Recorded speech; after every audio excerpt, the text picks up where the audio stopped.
हनीमूनला गेलेले जे कपल होतं ते सगळं आता मीडियामध्ये आहे आणि आज अनेक लोकांना तो प्रचंड धक्का बसला की असं कसं काय होऊ शकतं. 30 days after their wedding, Raja Raghuvanshi lies dead and his bride is behind bars. मी नेहमी कॉलवरती पण सगळ्यांना सांगते 90% तुमचा पार्टनर चुकीचा आहे, 10% तरी तुमची चूक असेल की नाही. Are you ready for this? हा एक असाही खूप जास्त प्रभाव दिसतो, लग्नच नको.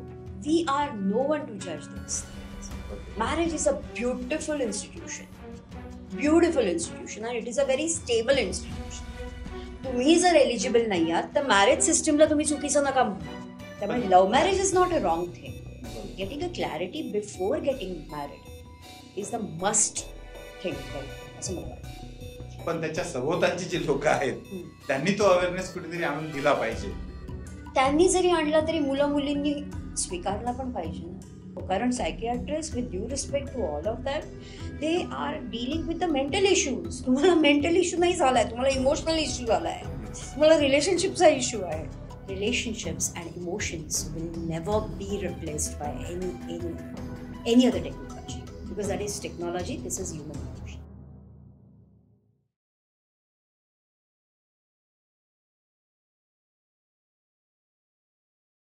मित्रांनो नमस्कार, कसे आहात सगळे?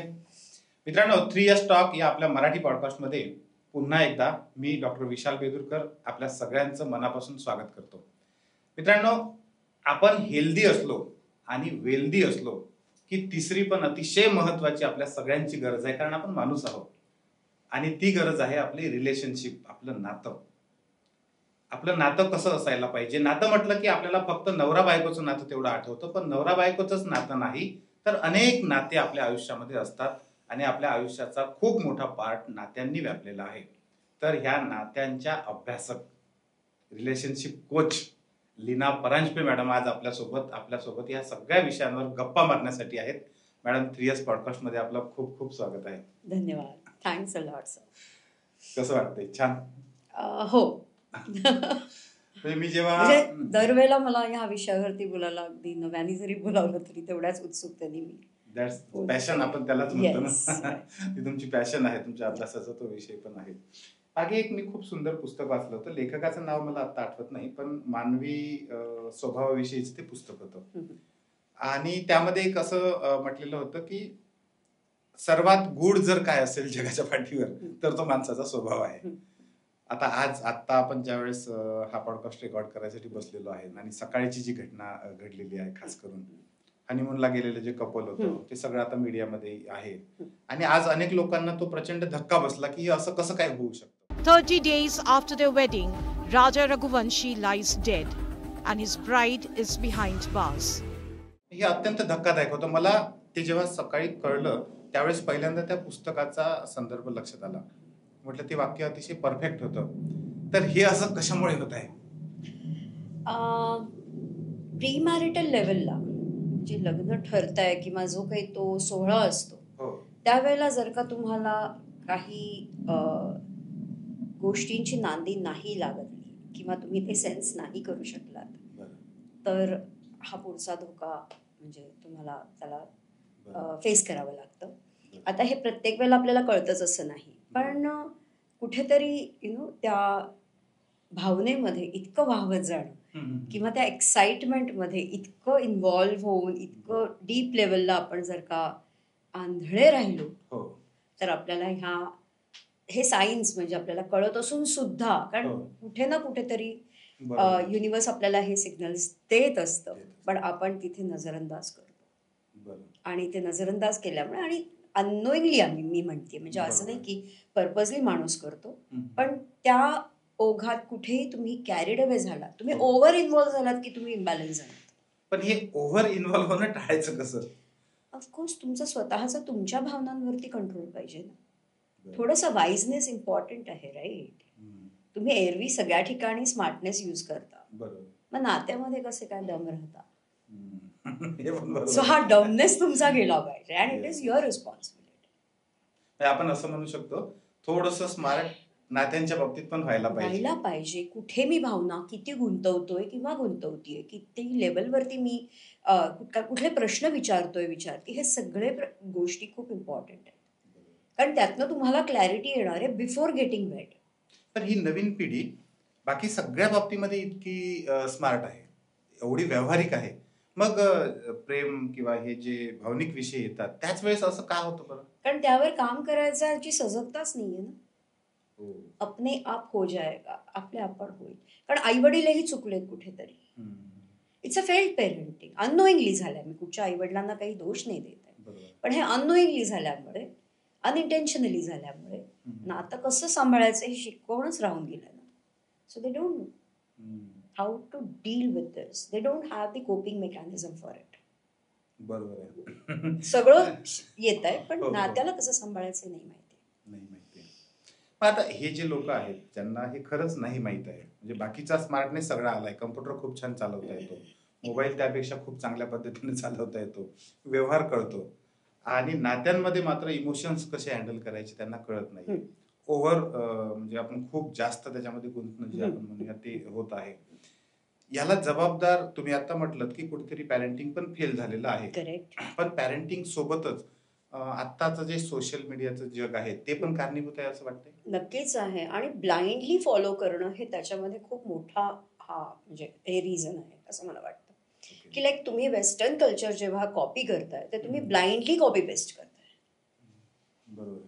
वेस्टर्न कंट्रीज सगळंच चांगलं करतात असं नाहीये ना. हो. आणि आपल्याला आता आणि गोष्टी त्यांचे कळतायत प्रॉब्लेम आपल्याला. आहेतच. एक्झॅक्टली. सो आपली मी इथे संस्कृती वगैरे काही फिलॉसॉफी नाही झाडणार. मी बरोबर. प्रॅक्टिकली बोलेन की जर का तुम्ही कॉपी पेस्ट करताय, जर छान वाटतंय तुम्हाला तर ते करा, पण ते आपल्या इंडियन्स करता, आपल्या भारतीय मुलांकरता ते कॉपी पेस्ट करताना थोडी सजगता असेल बरोबर. तर त्यामध्ये आपण का करतोय हे कळेल आणि Yes. कसं त्याच्यामध्ये मॅनेज करायचं हे कळेल.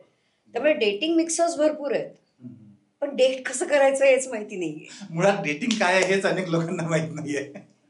तर डेटिंग म्हणजे काय, ती कन्सेप्ट काय आहे आणि ते कितपत तुम्हाला काय वाटतं, ते कितपत बरोबर आहे, चूक आहे, काय? सर तुम्ही खूप डेटिंग म्हणजे अगदी खूपच काय basic म्हणू, झाला. हा म्हणजे अगदी तुम्ही अशा पद्धतीने मी असं बोलताय, म्हणेन. पण त्याच्या आधीही खूप जास्त आहे माहितीये का.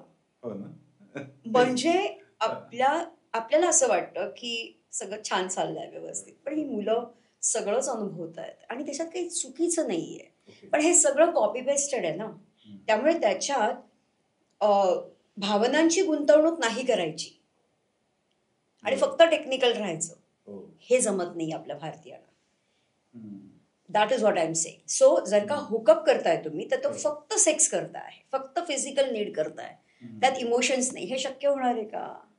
त्याचे पडसाद वेस्टर्न कंट्रीज ऑलरेडी भोगतायत. हो. आपण तेच कॉपी पेस्ट केलं तर आपलीही मुलं हेच भोगणार आहेत. That is what is happening today.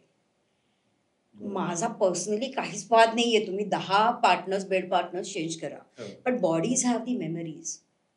So when you exchange your self, your energies, तुम्ही त्याचं कन्फ्युजन स्वतःबरोबर घेताय किंवा त्याचा पास्ट किंवा तिचा पास्ट स्वतःबरोबर घेताय अननोईंगली, आणि त्यातनं तुम्ही कन्फ्युजनचा बॉम्ब तयार करताय स्वतःसाठी. बरोबर.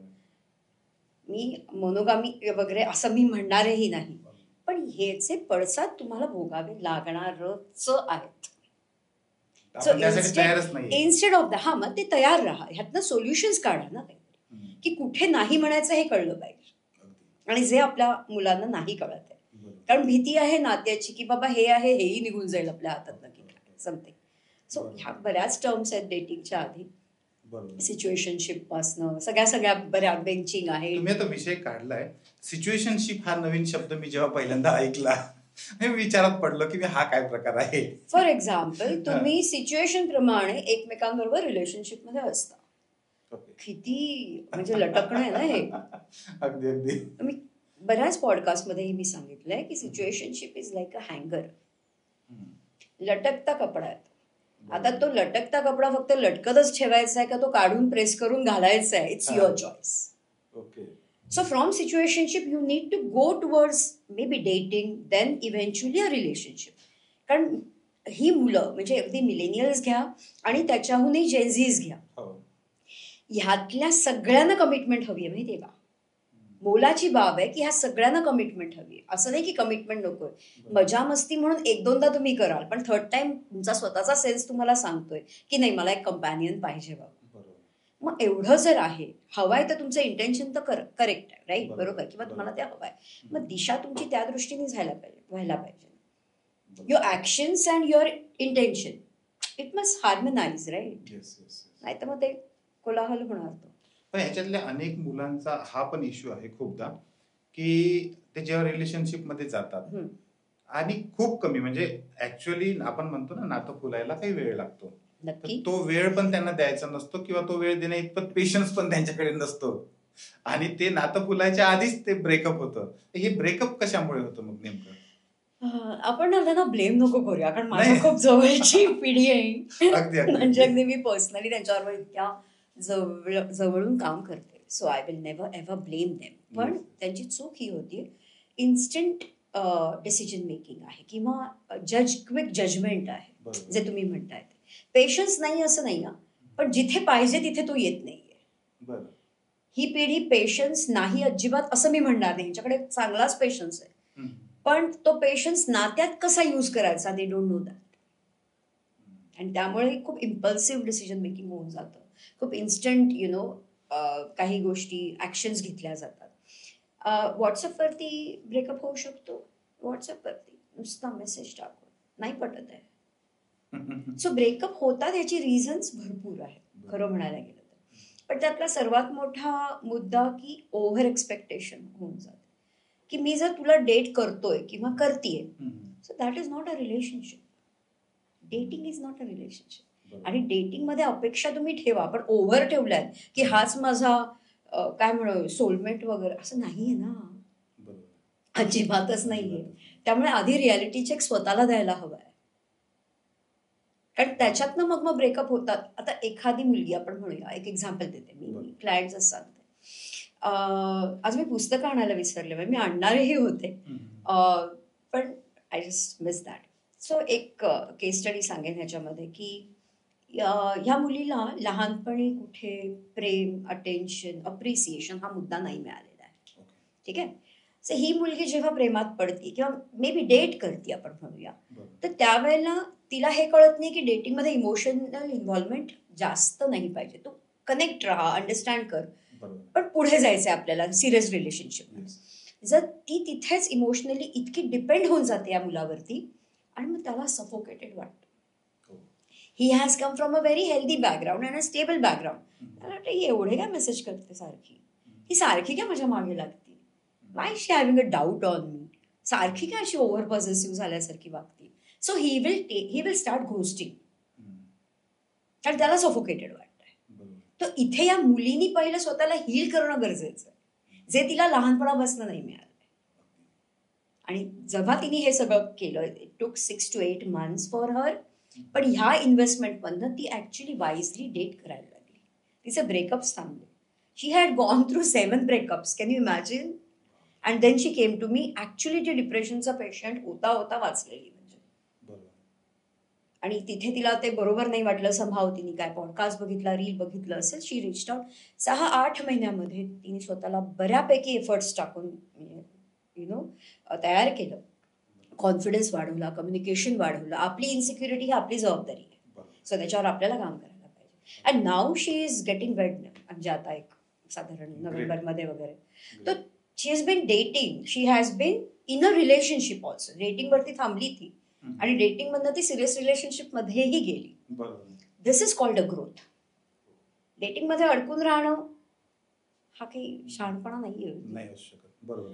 तुम्ही आता हे जेव्हा सगळं उलगडून दाखवत होतात, ते उदाहरणामधून असेल कदाचित, ही जी पूर्ण प्रोसेस आहे हेल्दी रिलेशनशिप पर्यंत जाण्याची, ही कशी स्टेप बाय स्टेप असायला पाहिजे? फार आखीव नसते, कारण ते खूप सब्जेक्टिव्ह आहे. प्रत्येकाची केस स्टडी वेगवेगळी असते. पण एखादा किंवा एखादी जेव्हा मला अप्रोच होत आहे, तेव्हा त्यांच्या रूटपर्यंत जाणं गरजेचं आहे. What we do is we see the consequences and we try to fix those consequences. That is not going to help them. म्हणजे कॉन्सिक्वेन्सेस वेगळे दिसतात की तो खूप, म्हणजे तिचा नवरा खूप चिडतोय, चला हा कॉन्सिक्वेन्स आहे. पण रूट इश्यू असा असू शकतो की ती स्वतःच जास्त इन्सिक्युअर असेल तर, म्हणजे तो इरिटेशननी चिडतोय, पण त्या इरिटेट तो का होतोय, का तर ही खूप जास्त डाऊट घेते त्याच्यावर. मग ही डाऊट का घेते, मग इतक्या लेवलला मी खालपर्यंत जाते, रूट इश्यू फाइंड आउट करते, and then we start working for resolving this issue. आणि त्यातून मग स्वतःची रिस्पॉन्सिबिलिटी. मी नेहमी कॉलवरती पण सगळ्यांना सांगते, 90% तुमचा पार्टनर चुकीचा असेल, 10% तरी तुमची चूक असेल की नाही. Are you ready for this? Immediately they start taking the responsibility की we are ready for that. 10%ची रिस्पॉन्सिबिलिटी पझल मधलं एक आपण लावतो की नाही, आणि मग ते पझल पूर्ण सुटतं एक ब्लॉक लावल्यानंतर. It is like that. आधी स्वतःची चूक बघा, आधी स्वतः किती हील व्हायचं आहे ते बघा. वन्स यू स्टार्ट वर्किंग, तुमचं कम्युनिकेशन बदलणार आहे, तुमची बॉडी लँग्वेज बदलेल, जेस्चर्स बदलतील, त्यातनं समोरच्याला आपलंसं तर वाटलं पाहिजे. And that's how he will, I mean your partner will feel connected. तुम्ही आता सांगत होतात, मला पुन्हा एक गोष्ट अशी विचारायची आहे. अनेकदा तरुण मुलांना याची गरज आहेच, प्रश्नच नाही. पण त्याच्यासोबतच माझं निरीक्षण स्वतःचं असं सांगतं की साधारणतः लग्न झाल्यानंतर 10 वर्ष झाले, 15 वर्ष झाले, 20 वर्ष झाले, अगदी 25 वर्ष पण झाले, त्याही लोकांमध्ये हे हेल्दी रिलेशनशिप बरेचदा दिसत नाही. तर त्यांना पण याची गरज आहे असं वाटतं? जर का त्यांना ऑब्झर्वेशन असं आहे? ऑब्झर्वेशन म्हणजे त्यांना गरज आहे ह्याची जाणीव त्यांना व्हायला पाहिजे. बरोबर. जर का त्यांनाच हे नसेल, त्याची जाणीवच नसेल, आणि they are okay with it, आपण डिस्कस करूनही काही उपयोग. अनेकदा ते जाणवतं तसं. हा, खूप मोनोटोनस, खूप असं नातं होऊन जातं. अशाही काही काही केसेस आहेत की ज्यामध्ये त्यांनी, केसेसपेक्षा सुद्धा मी अप्रोच ज्यांनी केलाय ते म्हणते की ज्यामध्ये बायकाही आहेत, पुरुषही आहेत. त्या बायकांचं प्रमाण जास्त आहे एक्स्ट्रा मॅरिटल अफेअर करायचं, की आम्ही इमोशनली डिपेंड होऊ इच्छितो आणि मला हा मुलगा आवडतो, माझ्याहून यंग आहे पण तरी मला आवडतो, आणि यु नो नथिंग अनयुज्युअल, पण मला हे नातं ठेवायचं आणि प्लस मला माझ्या फॅमिलीलाही सुखी ठेवायचं. I said I am not a right person for that. आणि मी ऍक्च्युली डिनाय करते, कारण चीटिंग किंवा micro cheating itself is, म्हणजे त्याला तुम्ही प्रवृत्त नाही करू शकत. तुम्ही रूट इश्यूवर काम करायचं, देन आय एम देअर, की मॅम असं असं झालंय माझ्याकडनं आणि मला असं वाटतंय की कुठेतरी मी प्रतारणा करतेय किंवा करतोय आणि मला काम करायचं ह्याच्यावरती, then I am the right person. पण मग आता हे जे आपण विवाह बाह्य संबंध जे म्हणतोय, हे या एकाच कारणामुळे असतात की इतरही काही कारण त्याला असू शकतात? नाही, कारण तर भरपूर आहेत. नाही, आता कॉन्सिक्वेन्स सांगितला ना मी तुम्हाला. चीटिंग हा कॉन्सिक्वेन्स आहे शेवटी. काहीतरी मिळत नाहीये नात्यात म्हणून मग माणूस बाहेर शोधतो, आणि प्रत्येक वेळेलाच तसा असतो असं नाही. एक मिळतंय तर मला अजूनही हवंय असंही असतं. म्हणजे सगळ्याच दगडांवरती पाय ठेवायचा कसं काय जमेल? असे पण लोक आहेत. एक व्यक्ती सांगते, 40शीतला माणूस, आणि तो डेट करत होता एका 27 वर्षाच्या मुलीबरोबर. त्यांनी डेटिंग ऍपवरती स्वतःला एनरोल केलेलं होतं. हिने त्याला तिथे शोधलं आणि दे स्टार्टेड डेटिंग. जवळजवळ एक 4 वर्ष वगैरे डेट करत होते ते. 4 वर्ष डेटिंग इटसेल्फ इज अ काय म्हणू आपण, रेड फ्लॅग. म्हणजे 3 ते 6 महिने डेट करायचं असतं. त्याच्यातनं तुम्हाला आयदर सिरियस रिलेशनशिपला जा किंवा तुमचा डेटिंग पार्टनर बदला तुम्ही. सिम्पल. पण हे सिम्पल करण्यापेक्षा हे लोक कॉम्प्लिकेट जास्त करतात. त्याच्यामुळे ती मुलगी नात्यामध्ये असल्याप्रमाणे डेटिंग करत होती. तो तर काय एन्जॉय करतही होता, डेटही करत होता तिच्याबरोबर. आणि वन फाईन डे तिला तो त्याच्या बायको बरोबर आणि 2 मुलांबरोबर समोर दिसला. That was a shock for her. कारण तो एक तर वयाने लहान दिसत होता, त्यांनी एजही त्याच्यावरती 36 का 35 टाकलेलं होतं. 27-35 तिने साधारण अंदाज बांधला आणि ती म्हणाली ह्याच्याशीच मी लग्न करेन वगैरे, किती इन्व्हॉल्व्ह झाली. आणि वैरात जेव्हा ती त्याला आणि त्याच्या बायकोला आणि मुलांना बघतीये तेव्हा that was a slap on her face, right. मग हे करताना त्याच्याकडनं काही चुका झाल्या असतीलही, ह्या हिने बघितल्या नाही. जे मी मगाशी म्हटलं, ओव्हर इन्व्हॉल्व्ह असाल तुम्ही तर वन साइडेड रिलेशनशिपमध्ये तुम्ही आंधळेच असता. ती पट्टी तुम्हाला काढायला तुम्हाला हा स्लॅप म्हणजे बरोबर झाला. त्याच्यानंतर तिने मला अप्रोच केला, then we started working again. Same thing. तिला खूप गिफ्टिंगची गरज होती, म्हणजे आवड होती, आणि तो तिला प्रचंड पॅम्पर करायचा, आणि त्याच्यातनं ती म्हणजे बिकेम द विक्टिम असं म्हणूया. लहान म्हणजे ही जी मुलं आहेत साधारणतः, या मुलांमध्ये आता एक असाही खूप जास्त प्रवाह दिसतो, लग्नच नको. करेक्ट. म्हणजे तुम्ही प्रश्नाचं उत्तर मला हा प्रश्न पडलाय की हे कितपत बरोबर आहे किंवा असं कशातून येतो, कुठल्या विचारातून? We are no one to जज this things. Marriage is a beautiful institution, beautiful institution, आणि it is a very stable institution. तुम्ही जर एलिजिबल नाही आहात तर मॅरेज सिस्टीमला तुम्ही चुकीचं नका म्हणू, प्लीज. कारण you are ready only till the wedding, you are not ready for the marriage.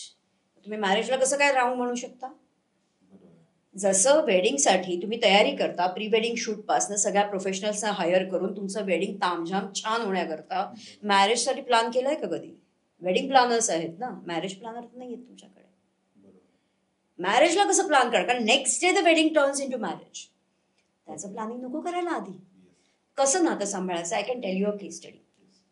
एक मुलाने मला अप्रोच केलेलं की मॅम मी तुमची वेबसाईट बघितली की माझे काय आहे आणि मला असं वाटतंय की, आणि असे खूप कमी आहेत हेही मी सांगते आता तुमच्या या माध्यमातर्फे, अशी सजग मुलं कमी आहेत जी सजगता यायला हवी आहे जास्तीत जास्त. फॉरगेट अबाउट लीना परांजपे, तुम्ही कुणाहीकडे जा, पण ती सजगता येणं गरजेचं आहे. त्यांनी मला अप्रोच केलं, मॅम मला प्री मॅरिटल कोचिंग घ्यायचं आहे तुमच्याकडनं, काउन्सिलिंग नाही, because I am not a counsellor and I am proud of that. Okay, so it's not bad thing, पण काउन्सिलिंग मधला डायरेक्ट रेडीमेड गायडन्स ॲडव्हायसेस मी देत नाही, कॉन्सिक्वेन्सेसवर मी काम करत नाही.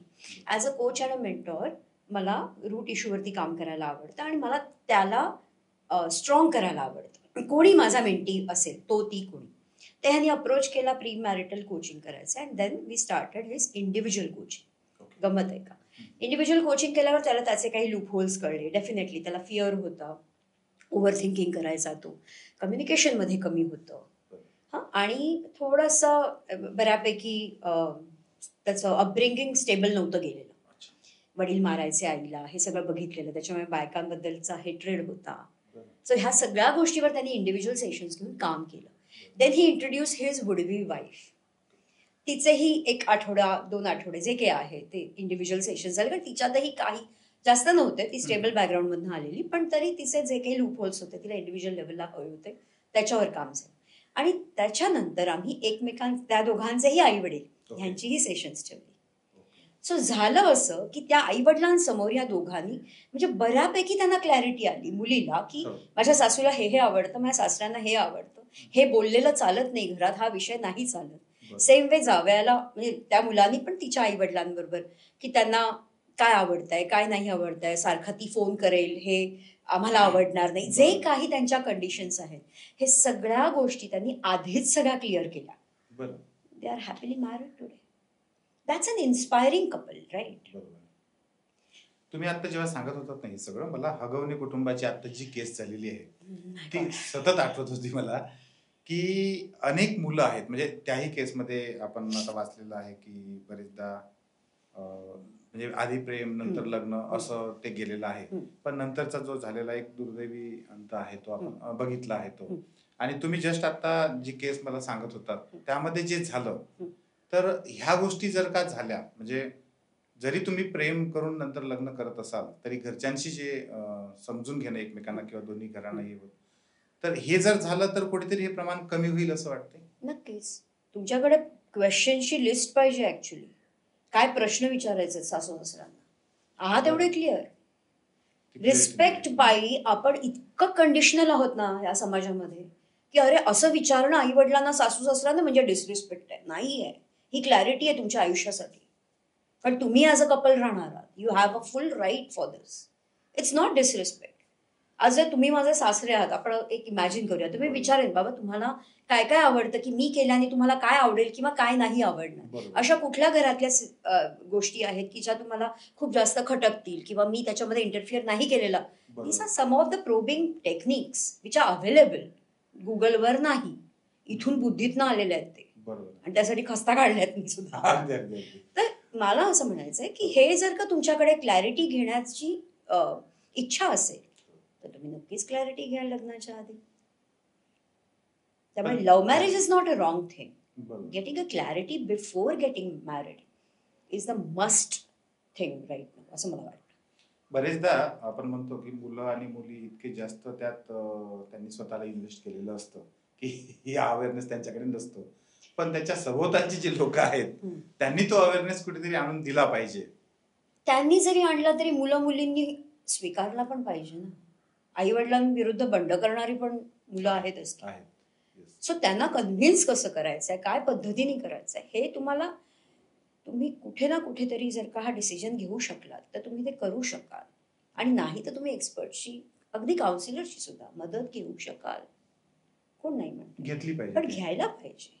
डायरेक्ट तुम्ही सायकियाट्रिस्ट कडे धावाल तर that is not going to work. कारण psychiatrist, with due respect to all of them, they are dealing with the mental issues. तुम्हाला मेंटल इश्यू नाही झालाय, तुम्हाला इमोशनल इश्यू झालाय, Yes. तुम्हाला रिलेशनशिपचा इश्यू आहे.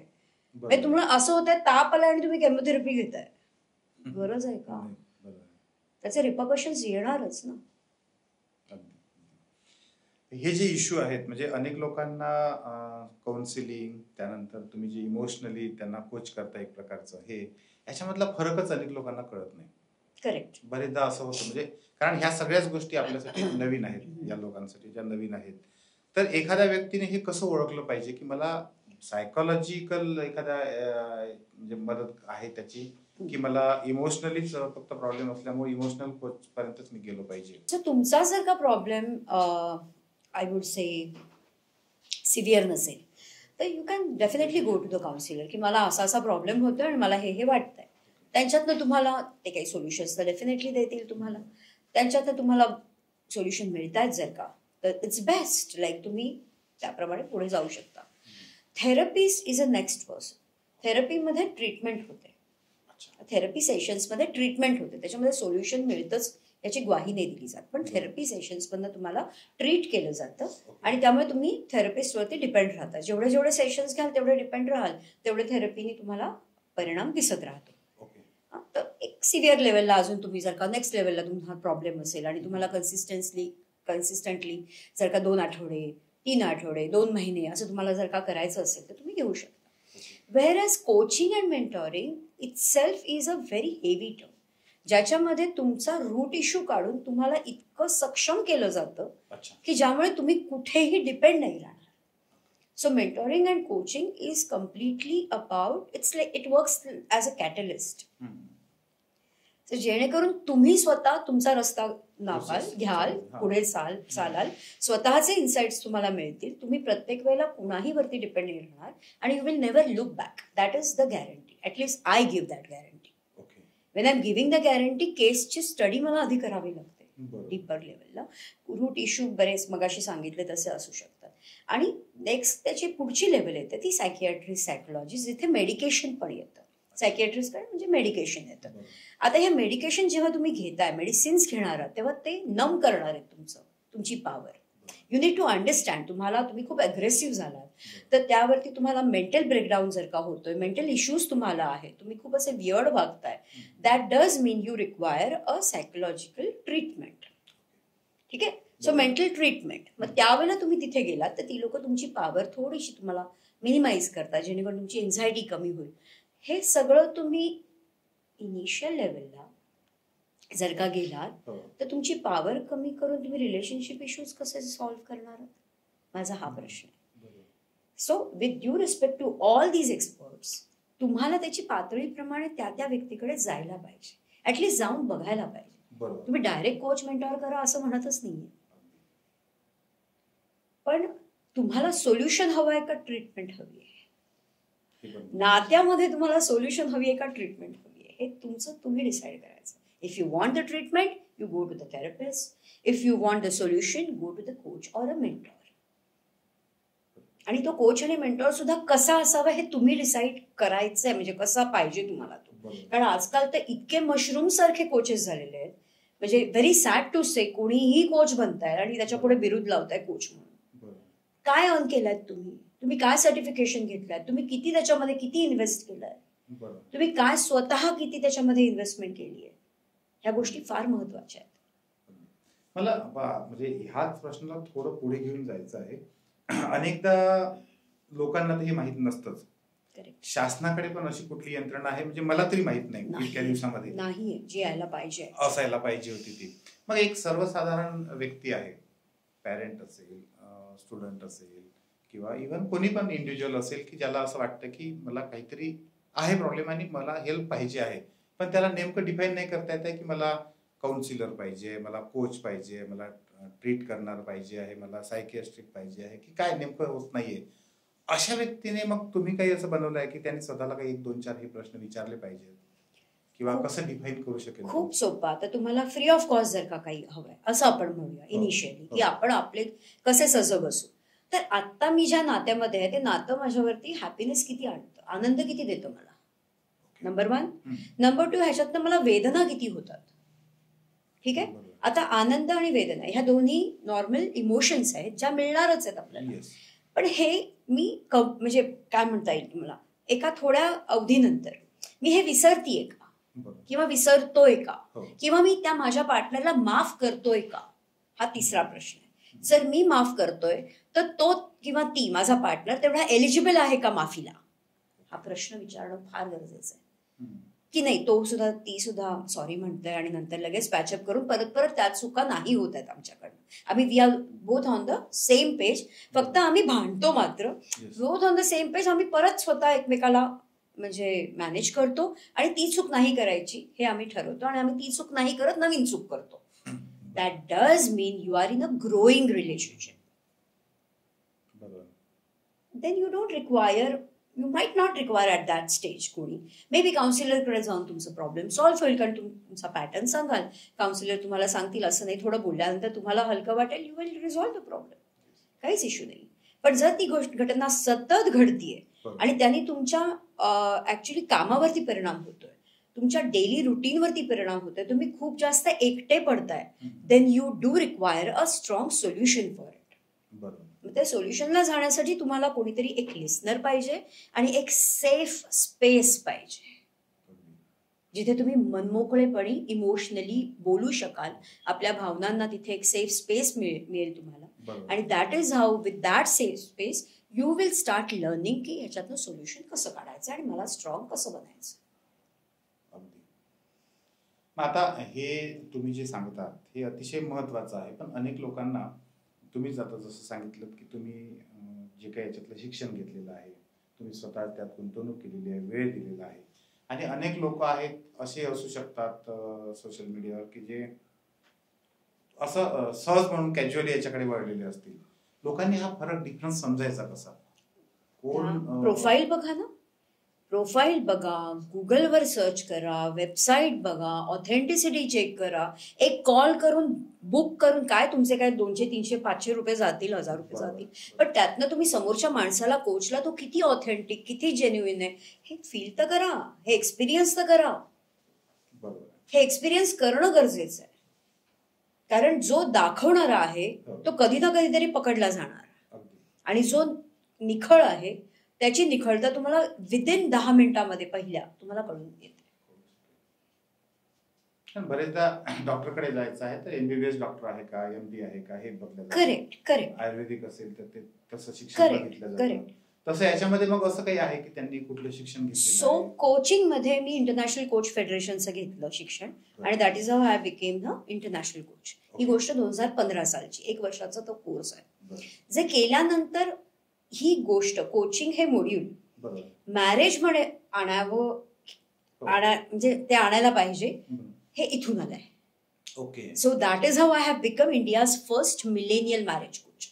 कारण मॅरेज मध्ये कोचिंग कोणीच करत नव्हतं आपल्याकडे, अख्ख्या इंडियात इट वॉज नॉट प्रेव्हलंट, फक्त काउन्सिलर्स होते. त्यामुळे अजून आज इतकी 2016ला मी जे सुरुवात केली आहे, Leena Paranjpe is established in 2016, तिथून ते आतापर्यंत या 8-9 वर्षामध्ये सुद्धा अजूनही मला सांगावं लागतं, I am not a counsellor, I am a coach. आत्ता कुठेतरी हळूहळू लोकांना हे जागृत होत आहे की कोच आणि मेंटॉर आणि काउन्सिलर मधला फरक काय. बरोबर, कोणाला कुठल्या गोष्टीची गरज आहे एक्झॅक्टली ते पण समजून घ्या. आता तर मी हे सांगितलंच, म्हणजे असं नाहीये की तुम्ही फक्त लीना परांजपे किंवा तुम्ही मेंटॉर किंवा कोचच शोधा, असं नाहीये. पण ऑथेंटिसिटी चेक करणं हे तर तुमचं काम आहे 100%. ब्लाइंडली कोणावरही ट्रस्ट करू नका. मी माझ्यावरही सांगते, अजिबात ट्रस्ट करू नका ब्लाइंडली. सजगतेने चला तर तेच तुम्हाला पुढे कामी येईल. खरं तर हा प्रश्न थोडा पर्सनल होईल, पण तुम्हाला कसं वाटलं की आपण इकडे गेलं पाहिजे? I have coached my own marriage. Of course, yes.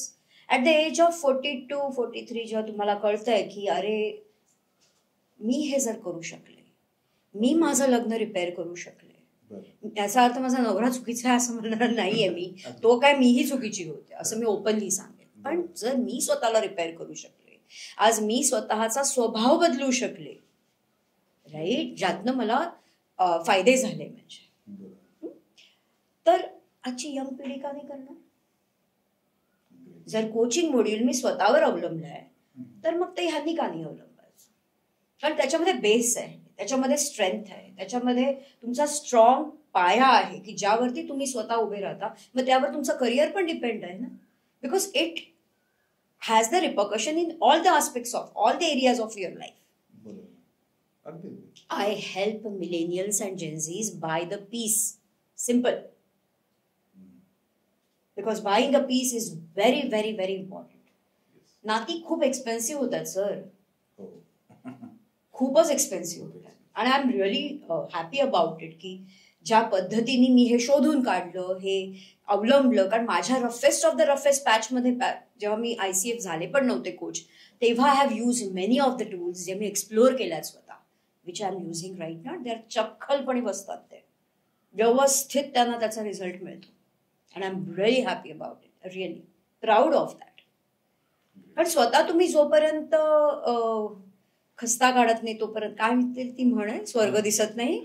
हा, सो मरत नाही तुम्ही तोपर्यंत स्वर्ग दिसत नाही, तशी गोष्ट आहे. I have invested my tears, I have invested my emotions, I have invested sleepless nights in this. उगीच बिझनेस करायचा म्हणून मॅरेज कोच नाही झाली आहे मी, डेफिनेटली नॉट. तुम्ही एवढ्या चांगल्या सुंदर पद्धतीने हे सगळं समजून सांगत होतात. मला आठवतं, मी बरेच वर्ष प्राथमिक शिक्षक होतो.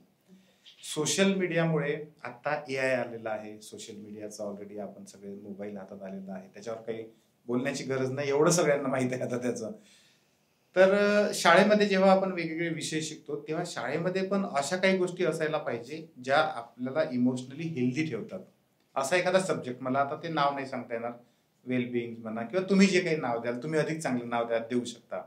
तर तुम्हाला असं वाटतं की सुरुवातीपासून आपल्या सिलेबसमध्येच हा काही पार्ट टाकायला पाहिजे? नक्कीच. रिलेशनशिप बिल्डिंग असा आपण एक सब्जेक्ट घेऊ शकतो, त्याच्यामध्ये इमोशनल इंटेलिजन्स हा घेऊ शकतो. कारण भावना या फार इम्पॉर्टंट आहेत ना माणूस म्हटल्यानंतर. तर त्या भावनांना कशा प्रकारे आपण बाजार न करता, मार्केटिंग न करता त्या समजून कशा घेता येतील आणि त्याला डील कसं करता येईल, याचं जर का तंत्र आपण शिकवलं लहानपणापासूनच, मग ते अगदी पेरेंट्स बरोबर इम्प्लिमेंट होईल, फ्रेंड्स बरोबर इम्प्लिमेंट होईल, तुमच्या भावंडांबरोबर इम्प्लिमेंट होईल. पण त्यांनी एक सजगता तरी येईल की नाही प्रत्येक माणसामध्ये. आता ह्या रिलेटेड जर का अजून मला थोडंसं एक्सटेंड करून सांगायचं असेल तर हे तर आपण शिक्षणाबद्दल म्हणतो. पण येत्या 2 वर्षात, म्हणजे मी डिक्लेअरच करते आता, 2 वर्षात I am going to open India's first marriage coaching institute. म्हणजे तिथे मॅरेज कोचेस तयार होतील. असा एक म्हणजे सिलेबस वगैरे सगळं रेडी आहे. फक्त मी येत्या 2 वर्षात म्हणजे प्रॅक्टिकली मॉनिटरी लेवलला सगळ्याच दृष्टीने इन्स्टिट्यूट उभं करणं वगैरे ह्या दृष्टीने मी 2 वर्ष घेते. पण I am going to open that, की ज्यामध्ये मॅरेज कोचेस आणि रिलेशनशिप कोचेस तयार होतील. आणि it will help like people. हा, कारण सोशल मीडियावरती तुम्ही म्हणताय तसं काय म्हणतात, सीइंग इज बिलिव्हिंगचा पॅटर्न आलाय. If I am not wrong, seeing is believe, ते बघतो त्यालाच विश्वास बसतो आपण, बरोबर. आणि हे नात्यामध्ये पण होतं. थोडं पुन्हा पुढे जाऊन तर मी असं म्हणेन की आता चॅटबॉट सोबत जे चॅटिंग चालतं, म्हणजे माहित आहे की ते यंत्रासोबत आपण बोलतो आहे, तरीही लोक त्यात इतके इन्व्हॉल्व होत आहेत. रेबेका नावाची एक AI पार्टनर आहे, ती तुम्हाला अगदी जे तुम्ही कमांड द्याल ते ती करेल. पण तुम्हाला काही होत आहे तर तुमचा हात हातात घेऊन तुम्हाला जी काही वॉर्मथ द्यायची, ह्युमन वॉर्मथ, ती नाही ना ती देऊ शकत. Relationships and emotions will never be replaced by any other technology, because that is technology, this is human emotion. मला या प्रश्न खूप वेळा विचारला जातो, AI आल्यावर. मला कणाची भीती नाही. ऑथेंटिसिटीला रिप्लेसमेंटच नाहीये ना, बरोबर.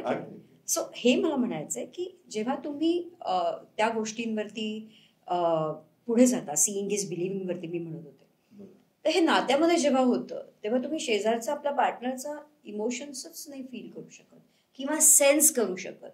मग तो पार्टनर काय म्हणतो, मला कुठे सांगितलंस तू, मला तू सांगायचंच ना हात हातात घे, म्हणजे मग मी घेतला असता. सगळ्याच गोष्टी सांगून होत नाही, राईट. जर का त्याला वाटतंय तुझ्या कुशीत यावंसं किंवा तुझ्या खांद्यावरती डोकं ठेवावंसं, तो भीतीने आधी अर्धमेला होईल की हिला चालेल की नाही, का हिला अहो असे कपल्स आहेत की मी आता काय सांगू तुम्हाला openly, they don't get physically, one of the partners get hesitant, feels hesitant to be physically intimate, का तर नंतर चादरीची घडी करावी लागेल किंवा ते दुवारा टाकायला लागेल. कॅन यू इमॅजिन दिस? एवढी भीती आहे. ओ माय गॉड, एवढी भीती आहे की ती नंतर मला आवरावर करावी लागेल, त्याच्यापेक्षा त्या नको. मी अतिशयोक्ती कणाची करत नाहीये. I have the clients, such clients ज्यांच्या पार्टनर्सनी मला ह्या गोष्टी सांगितलेल्या आहेत. म्हणजे किती आपण कुठच्या लेवलला जातोय आपण, म्हणजे हे सगळं फुकट मिळतंय म्हणून कदाचित गृहीत धरतोय. There are so many people in the मार्केटला, हा गेला तर ते रिप्लेसमेंट होईल ना. पण माझ्याकडे असेही कपल्स आहेत की ज्यांनी डिव्होर्स घेऊन रिमॅरेज केलंय त्यांच्याच पार्टनरशी. Imagine that. असेही पार्टनर्स आहेत, असेही कपल्स आहेत माझ्याकडे.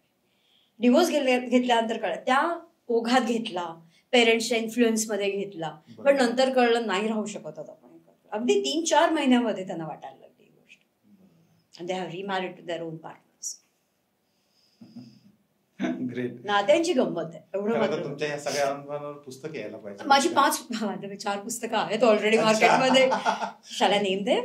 या, the one is detox your marriage. हे मी 2020 एप्रिलमध्ये लिहिलं, अगदी कोविड जस्ट सुरू होत होतं तेव्हा. डिटॉक्स युअर मॅरेज, सगळं डिटॉक्स करता, डिटॉक्सिफाय करता, मॅरेजलाही करा. ठीक आहे, अजून ते पहिलं आलं. दुसरं पुस्तक आलंय, that is angry birds or love birds. हे आणि सप्तपदी की तप्तपदी, हे एक पुस्तक आहे. रिअल लाईफ केस स्टडीज गोष्टीच्या रूपामध्ये मी आणलेल्या आहेत. So you just search Leena Paranjpe books म्हणून तुम्हाला या सगळी पुस्तकं ऑनलाईन मिळतील. हार्ड कॉपीज आहेत अवेलेबल. मी आता तेच म्हटलं, आणायचं विसरले मी. आणि आता एक नवीन पुस्तक येत आहे, दॅट इज ऑन डेटिंग. फक्त डेटिंगच्या केस स्टडीज आहेत त्याच्यामध्ये. ते आता जुलैपर्यंत येईल. ग्रेट.